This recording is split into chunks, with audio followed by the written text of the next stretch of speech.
क्या है आध्यात्म? दर्शन, चिंतन धारा, विद्या या संस्कृति की परंपरागत विरासत। आध्यात्म दर्शन यानी जीवन का शाश्वत सत्य। मानव जीवन से जुड़े शाश्वत सत्यों को जानिए और समझिए उपासक डॉक्टर सोहन राज तातेड़ से हमारे खास कार्यक्रम आत्मविज्ञान में।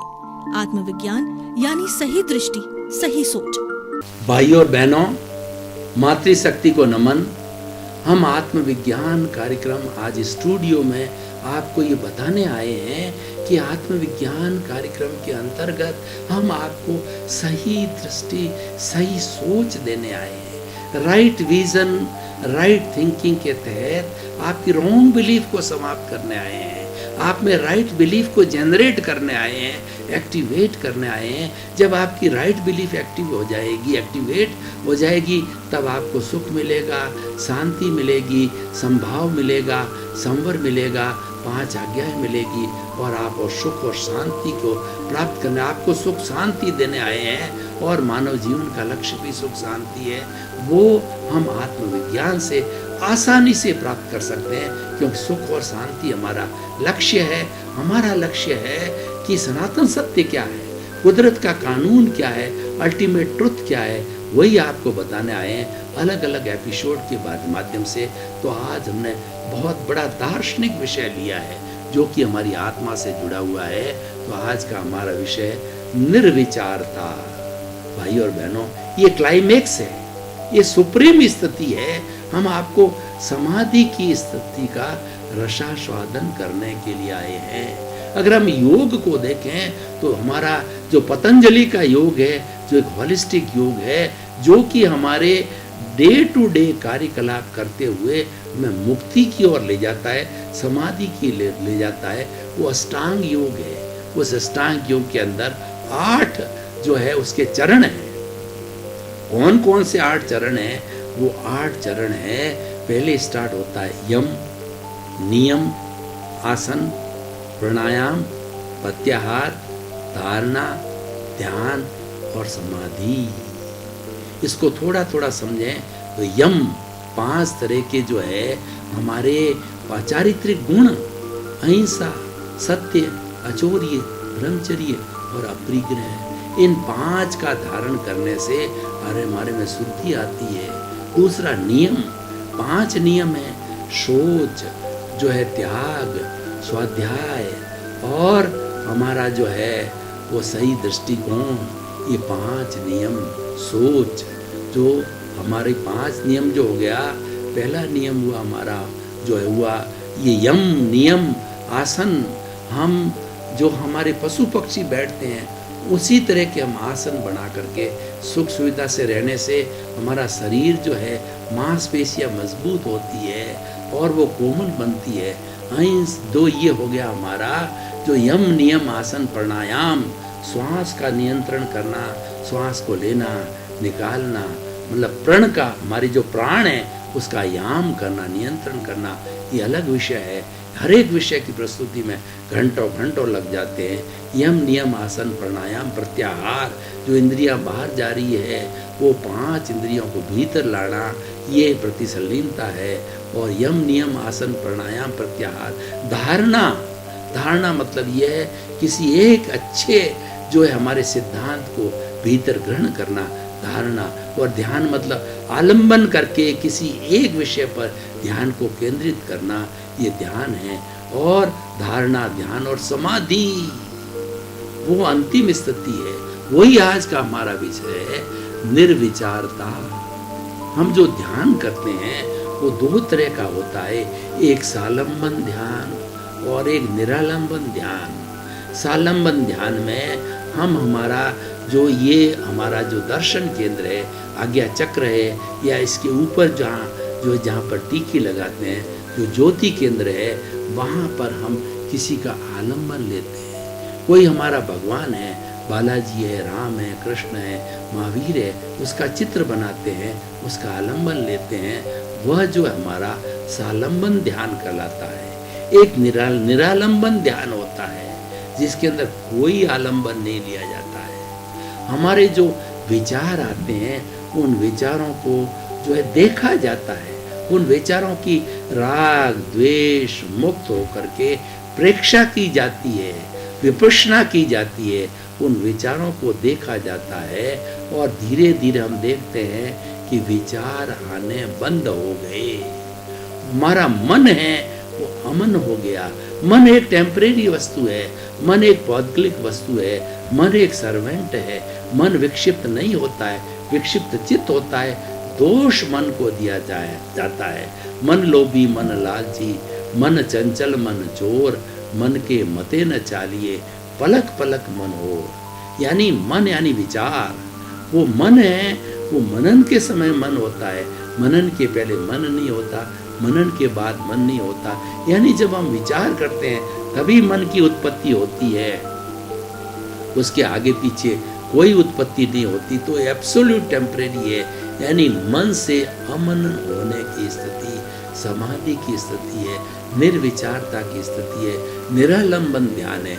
वही आज हमारा विचार है, निर्विचारता के विचार आने समाप्त हो जाए। प्राय लोग ये बार बार हमको बताते हैं। आत्मविज्ञान कार्यक्रम जो ज़्यादातर प्रश्न आ रहे हैं वो इसी तरह के आ रहे हैं कि हम जो ही ध्यान करने बैठते हैं, जो ही हम प्रभु की भक्ति करने बैठते हैं, जो ही हम जप करने बैठते हैं, जो ही हम चांटिंग करने बैठते हैं, क्यों ही हमारे विचार भटकने लग जाते हैं। नॉर्मल केस में नहीं भटकते, जब हम इंद्रियों सुख की बात करते हैं उसमें नहीं भटकते, उसमें तो हम तन्मयाकार होते हैं। लेकिन जब हम ध्यान करने बैठते हैं, जब हम सुविचार करने बैठते हैं तो कुविचारों का सिलसिला चालू हो जाता है। यानी हमें विचार भटकाते रहते हैं। उनके लिए हम बार बार सॉल्यूशन करते हैं कि विचार आएंगे, उसको आप रोक नहीं सकते। और उन विचारों को, मन को बंदर की उपमा दी जाती है कि बंदर चंचल होता है और उस बंदर को जब बिच्छू काट जाए तो क्या होगा, और चंचल हो जाता है। वो मन भी वैसा ही है कि मन जो है, आप जो ही रोकने की कोशिश करते हैं उसको बिच्छू काट जाता है और तेज भागता है। तो हम एक ही सॉल्यूशन आपको भी दे रहे हैं और हमारे जो हमें सत्संग करने वाले हैं उनको भी हमने एक सूत्र दिया है कि मन की आप उपेक्षा कर दो, उसको बाईपास करो। विचार आ रहे हैं, आने दो, उनको छूट दे दो। जब कभी भी आपने पतंग उड़ाया होगा तो आपने देखा होगा कि पतंग के साथ जो मंजा होता है, जो मंजे को आप ढीला छोड़ देते हैं तो पतंग ऊपर ऊपर ऊपर जाने लगती है। और जो ही आपने मंजे को खींचना यानी उसको पतंग को टाइट किया तो वो क्या है, आपके हाथ को काटता है। मंजा कांच का बना होता है, आपके खून आने लग जाता है। मतलब आप पतंग को ढीला छोड़िए, जाने दो, जाने दो। विचारों को आ रहा है, आने दो, जा रहा है, जाने दो। उसकी उपेक्षा करो, उसको छुट्टी दे दो कि भाई तुम और जेर तेरे जाना हो, बुरे से बुरे स्थान पर चला जा, अच्छे से अच्छे स्थान पे चला जा। मेरी पूरी छूट है, मैं तेरे साथ नहीं बंधूंगा, मेरी कोई प्रतिक्रिया नहीं होगी, मैं तो तटस्थ भाव से तेरे को देखता रहूँगा, तेरी मर्जी हो जा। जब आप अपने विचारों को छुट्टी दे देंगे, जैसे कि बच्चा रोता है, उसके हाथ के अंदर मान लो कोई प्लेट होती है कांच की, उसको लेने के लिए कि ये तोड़ देगा, गिरा देगा, तो आप जो ही उसके साथ में जिद करते हो, बच्चा और त्याजा रोता है, ज़्यादा रोता है। बच्चे को छोड़ दो, उससे बात मत करो, तो बच्चा रोता रोता सो जाएगा और आपने उसकी छेड़छाड़ की और ज़्यादा रोएगा। विचारों को आप पकड़ने की कोशिश करोगे और ज़्यादा आएंगे। विचारों को छोड़ दो, छुट्टी दे दो, छूट दे दो। आप देखो कि धीरे धीरे 1 दिन में, 2 दिन में, 4 दिन में, हफ्ते भर में, महीने 2 महीने में वो विचार आपके खूंटे बन जाएंगे। मैं 40 साल से मेडिटेशन कर रहा हूँ, मैं विचारों को छूट दे रहा हूँ, तो मेरे कभी भी विचार जो है दुखी नहीं करते और विचार खूंटे बनते रहते हैं। यानी वर्तमान जब आपको प्रवचन दे रहा हूँ, मेरा विचार इधर उधर कहीं नहीं जाता, मेरा विचार आप में है, मेरा विचार शब्दों में है, मेरा ध्यान उसके अंदर लगा रहता है, कहीं इधर उधर नहीं भटकता। ये सबसे बड़ा रामबाण है कि विचारों की छुट्टी कर दो, बाईपास करो। जितना जितना विचारों को पकड़ोगे उतना उतना राग द्वेष होगा। इस राग द्वेष को हमें छोड़ना है। ये राग द्वेष दुख का कारण है। ये राग द्वेष अशुद्धि है। ये राग द्वेष 84 लाख जीवा योनि में भटकाने वाला, ये राग द्वेष हमारा दुश्मन है। और जो लोग वीतराग होते हैं, हमारा जो ये साइंस ऑफ द सोल है, ये वीतराग विज्ञान है। हम राग द्वेष छोड़ करके आपको वीतराग बनाने के लिए आए हैं। वीतरागता हमारा उद्देश्य है। वीतरागता हमारे केंद्र में, आत्मा ही वीतराग बनती है। इसको राग को छोड़ के आत्मा को वीतराग बनाने आए हैं। वैसे फॉर्मूले आपको देने आए हैं, तो उन विचारों को ढीला छोड़ दो, विचारों को आने दो, जाने दो। अपने आप विचार खुले, आपके खूंटे बन जाएंगे। खूंटे बनने का अर्थ है निर्विचारता की स्थिति आ जाएगी।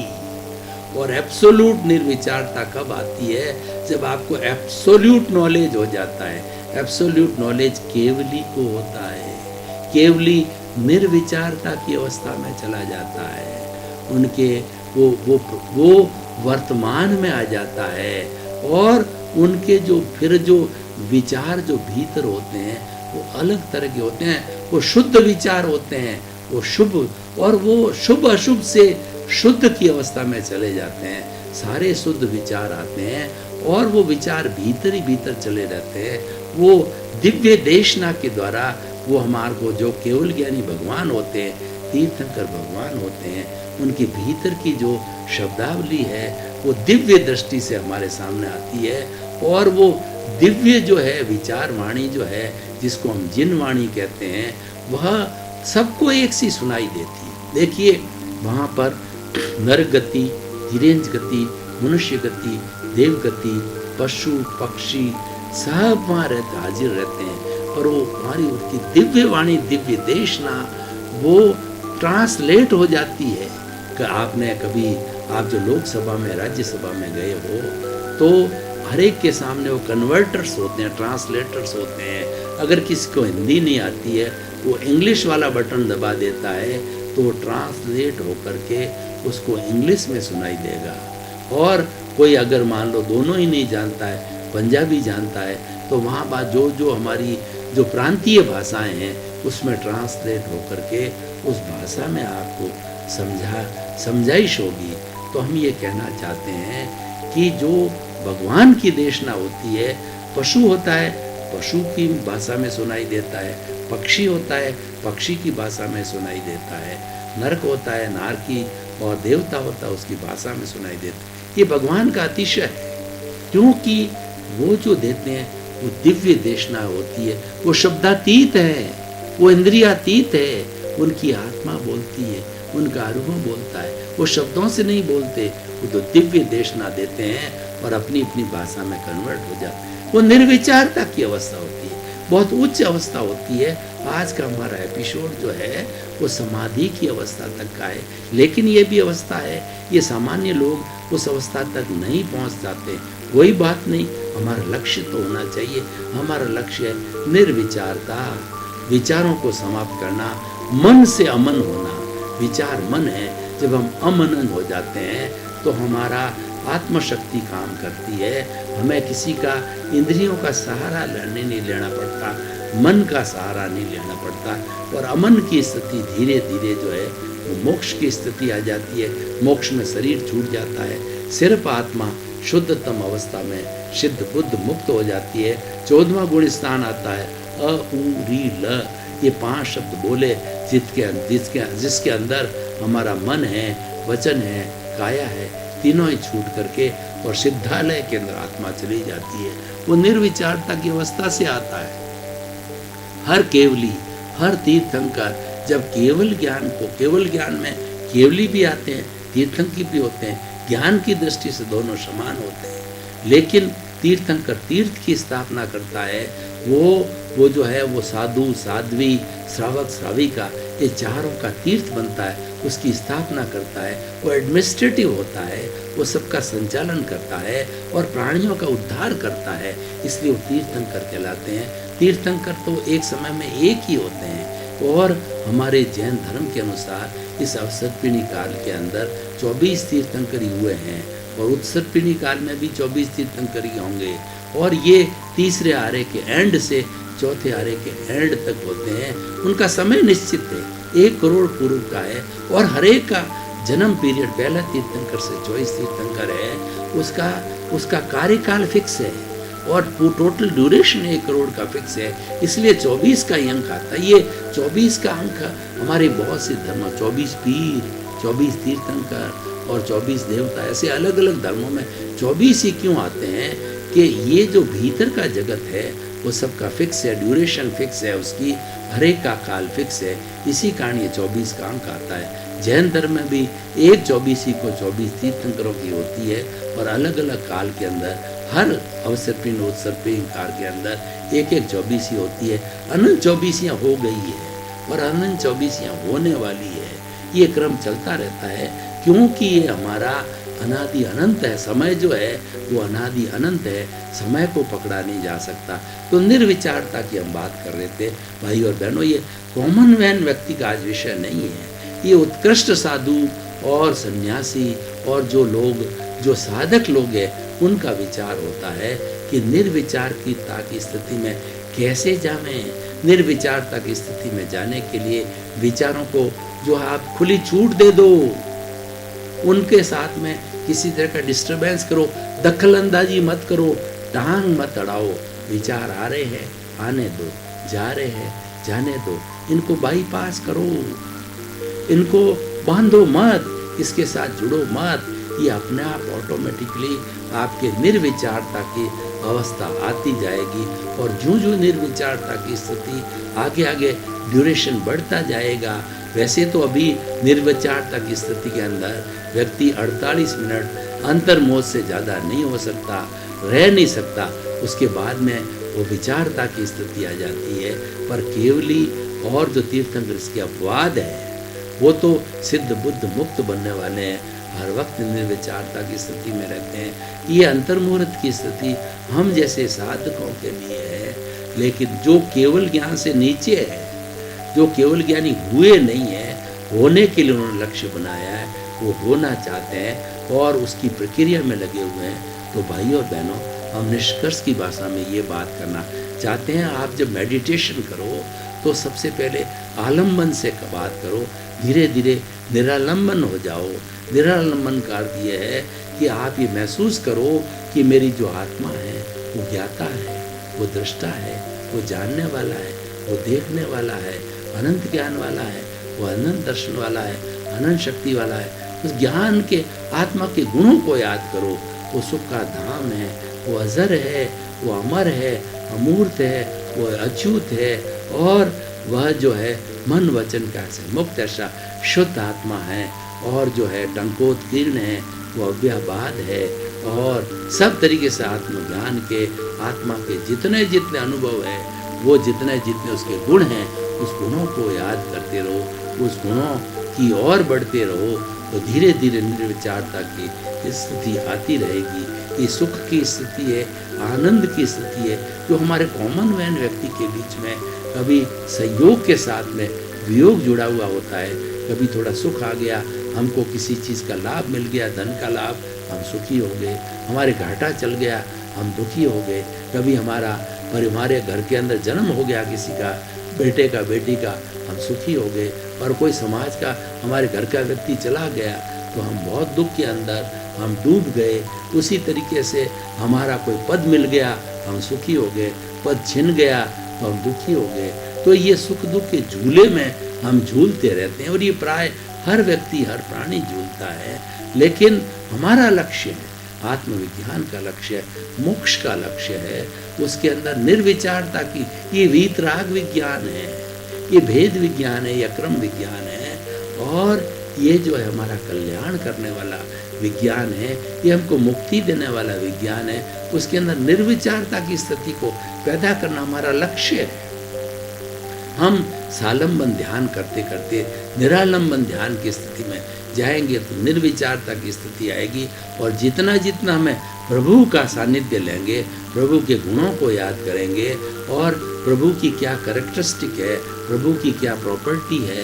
प्रभु तो अमूर्त है लेकिन वो अनंत गुण वाला है, वो अनंत दर्शन वाला है, अनंत शक्ति वाला है, अनंत सुख का भंडार, इन्फिनिट लॉस, ये इन्फिनिट ब्लिस वाला है, इन्फिनिट नॉलेज है, इन्फिनिट फेथ है और इन्फिनिट ब्लिस है और इन्फिनिट जो है वो एनर्जी वाला है। तो हम जो इस गुणों की हम बात करते जाएंगे त्यों निर्विचारता की स्थिति आएगी। अब निर्विचारता से लाभ क्या है? ये सुपर स्टेज के जो हमारे साधक है उनके लिए, और उसका सबसे बड़ा लाभ ये है कि निर्विचारता का और निरालंबन ध्यान का प्रैक्टिस करते करते हमको केवल ज्ञान की प्राप्ति हो सकती है। केवल ज्ञान मनुष्य ही प्राप्त करता है। अभी हमारे भरत क्षेत्र के अंदर केवल ज्ञान जो है अभी खुला नहीं है, केवल ज्ञान के ऊपर ताले लगे हुए हैं, केवल ज्ञान बंद है, मुक्ति यहाँ पर बंद है। लेकिन महाविद्या क्षेत्र में भगवान सिमंदर स्वामी विराजमान है। अगर किसी को निर्विचारता की स्थिति लानी है तो उसको सिमंदर स्वामी भगवान के चरणों में जाकर के आप वहाँ जन्म लीजिए और वहाँ पर निर्विचारता की स्थिति आते आते समझ को खुला करके, समझ को अच्छा करने के बाद में धीरे धीरे हम देखेंगे कि उस निर्विचारता की स्थिति के बाद के अंदर हम 14वें गुणस्थान मोक्ष के अंदर चले जाते हैं। हमारा जो 12वां गुणस्थान है वो वीतराग गुणस्थान है और 13वें गुणस्थान के अंदर केवल ज्ञान होता है और 14वें गुणस्थान के अंदर अ उ री ल जो ये 5 अक्षर हम बोलें जब तक हमारा मन चला जाता है, फिर वचन चला जाता है, फिर काया चली जाती है और आत्मा सिद्ध बुद्ध मुक्त हो जाती है। उसमें 2/3 की अवगाहना मतलब शरीर नहीं है, एक रूपक के रूप में माना गया है कि इस आत्मा की अवगाहना। और ये अनंत असंख्य आत्माएं वहाँ जो है वो दीपक की ज्योति की तरह वहाँ पर जो है वो सुख की अनुभूति करते हैं। अक्षय सुख होता है उनके, कोई दुख होता ही नहीं है। तो हम इस तरीके की बात कर रहे हैं। निर्विचारता की स्थिति बहुत ही उत्कृष्ट स्थिति है और ये निर्विचारता की स्थिति आनी चालू होती है तो समझ लीजिए कि हमारा केवल ज्ञान अब ज़्यादा दूर नहीं है। इस भव में नहीं तो अगले भव में सिमंदर स्वामी के पास जन्म लेकर के हम निर्विचारता और केवल ज्ञान को प्राप्ति करके सिद्ध बुद्ध मुक्त हो सकते हैं। भाई और बहनों, आपका बहुत बहुत धन्यवाद। आप हमारा ये आत्मविज्ञान कार्यक्रम बराबर देख रहे हो। आत्मविज्ञान कार्यक्रम की आप आत्मा हो, इसका चिंतन कर रहे हो, इसका अडॉप्ट कर रहे हो।